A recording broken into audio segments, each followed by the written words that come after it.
Hello दोस्तों, ग्राम पंचायत अधिकारी की क्लास में हम लोगों ने थ्योरी सेक्शन को कवर कर लिया है। ठीक है, तो अब हम लोग ऑब्जेक्टिव क्वेश्चंस को कर रहे हैं, क्योंकि जिससे कि हम लोग का जो है थ्योरी पार्ट्स में जो भी हम लोगों ने पढ़ा है उसको अच्छे से उसका रिवीजन हो जाए, और जो कुछ छूट भी गया है तो वो लोग ऑब्जेक्टिव क्वेश्चन में ऑब्जेक्टिव उसकी जो व्याख्या सहित मैं उसको डिस्क्राइब करूँगी।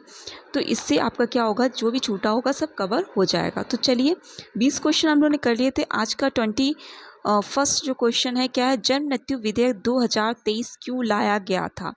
ठीक है, तो क्वेश्चन ये पूछ रहा है सामाजिक परिवर्तन, तकनीक परिवर्तन, धार्मिक परिवर्तन की सामाजिक और तकनीकी परिवर्तन। तो आपका ऑप्शंस घ सही होगा। ठीक है, सामाजिक और तकनीकी परिवर्तन दोनों, इससे धार्मिक परिवर्तन से कोई मतलब नहीं था। समाज में जो परिवर्तन हो रहा है, तकनीकी परिवर्तन हो रहा है, तो ये आपका ऑप्शन सही होगा। तो इसका घ नंबर से हो का होगा दोनों। ओके, घ ऑप्शन से इसका सही है। जन्म मृत्यु पंजीकरण विधेयक 2023 के माध्यम से केंद्र सरकार ने समाज में जो सामाजिक परिवर्तन है तथा तकनीकी प्रगति के साथ तालमेल बनाए रखने के लिए इस विधेयक को पेश किया। किसी भी शैक्षणिक संस्थान में प्रवेश, ड्राइविंग लाइसेंस जारी करने, मतदाता सूची को तैयार करने, विवाह का पंजीकरण, सरकारी नौकरियों में नियुक्ति के लिए जन्म प्रमाण पत्र को एक दस्तावेज के रूप में पेश किया जा सके, उत्तर प्रदेश सरकार द्वारा जन्म मृत्यु पंजीकरण नियम के क्रियान्वयन हेतु उत्तर प्रदेश जन्म मृत्यु पंजीकरण नियमावली 1976 बनाई गई है। ध्यान रखिए, इसमें क्या बोला गया है कि जो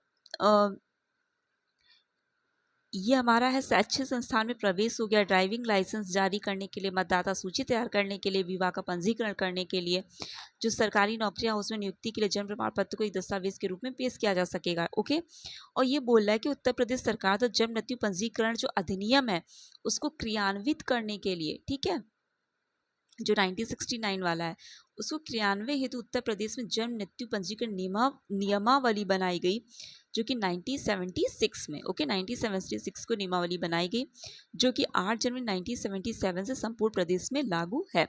कब से लागू है वो नियमावली? 8 जनवरी 1977 से 1977 से पूरे संपूर्ण प्रदेश में लागू है। ग्राम स्तर, नेक्स्ट क्वेश्चन हमारा है 22वां, ग्राम स्तर पर जन्म मृत्यु पंजीकरण का कार्य किसके द्वारा किया जाता है? तो ग्राम स्तर पे अगर बात करें तो ग्राम पंचायत अधिकारी, ग्राम पंचायत क्षेत्र में, ग्राम पंचायत क्षेत्र में ग्राम पंचायत अधिकारी के द्वारा जन्म मृत्यु पंजीकरण का कार्य किया जाता है। जन्म, नेक्स्ट क्वेश्चन है जन्म मृत्यु, इसका हाँ 22 का कौन सा आपका ग नंबर सही था। ठीक है, इसमें साइन के द्वारा मैंने इसमें यहाँ पे आप ऑप्शन समझ जाइए, इसको टिक नहीं किया है, ये साइन के द्वारा इसमें यहाँ पे मैंने ऑप्शंस को क्लियर किया है। जन्म मृत्यु की घटना के रजिस्ट्रीकरण के तुरंत बाद जन्म और मृत्यु प्रमाण पत्र किसके द्वारा निर्गत किया जाता है? तो वो कौन करता है? रजिस्ट्रार करता है।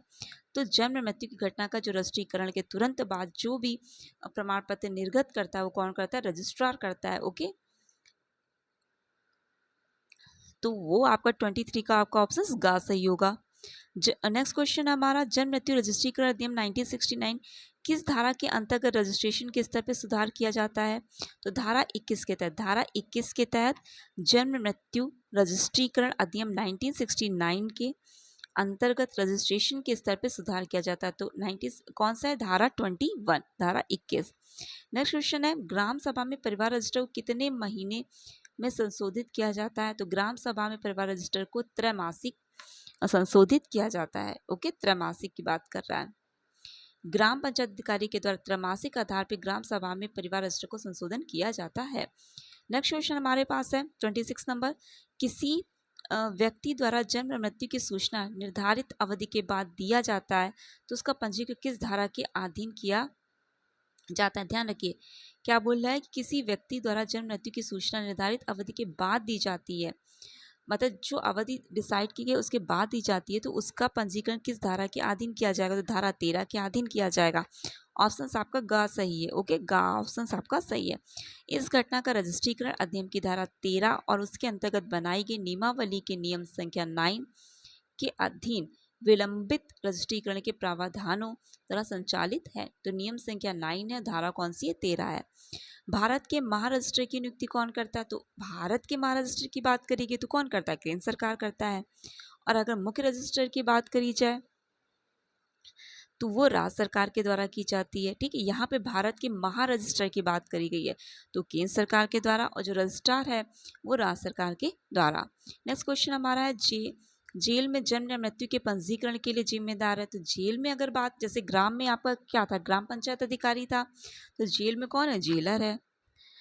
नेक्स्ट क्वेश्चन आपका, जन्म मृत्यु के पंजीकरण से संबंधित जिला स्तर का अधिकारी कौन होता है। तो जिला स्तर पे जिला रजिस्ट्रार होगा। ओके, जिला स्तर पे कौन होगा, जिला रजिस्ट्रार होगा। नेक्स्ट क्वेश्चन हमारे पास है, अधिनियम की किस धारा के अंतर्गत रजिस्टर के प्रारूप के बारे में वर्णन किया गया है। जो भी मतलब कौन सी धारा है जिसमें जो रजिस्ट्रार है उसके प्रारूप के बारे में वर्णन किया गया है, तो वो आपकी धारा 16 है। ओके, ऑप्शन आपका ग सही होगा, 31 का ग।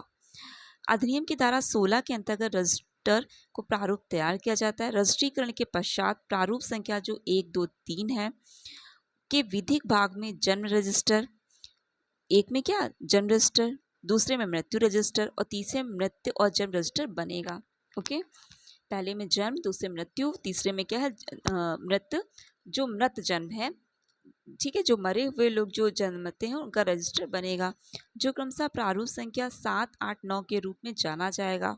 ओके, जब तैयार हो जाएगा तो प्रारूप संख्या 7, 8, 9 के रूप में जाना जाएगा। धारा 13 के द्वारा यदि कोई भी व्यक्ति अपेक्षित रूप से रजिस्टर में अपना नाम, वर्णन और निवास स्थान लिखने या अंगूठे का चिन्ह लगाने से इनकार करता है तो उसे जुर्माने के रूप में कितना 50 रुपये तक का दंड लगाया जा सकता है।